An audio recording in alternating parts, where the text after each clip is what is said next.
In this video, I'll show you how to unlock AT&T iPhone.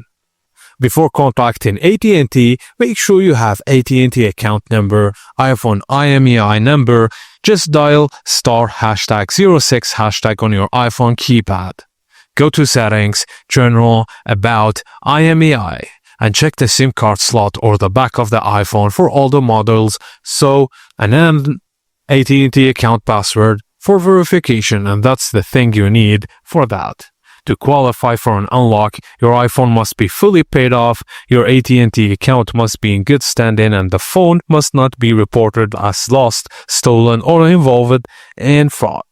You can request an unlock in two ways. Online, which is the recommended method, visit the AT&T Unlock Portal at att.com/deviceunlock. Sign in with your AT&T account or submit a request as a non-customer. Enter your IMEI number and follow the instructions.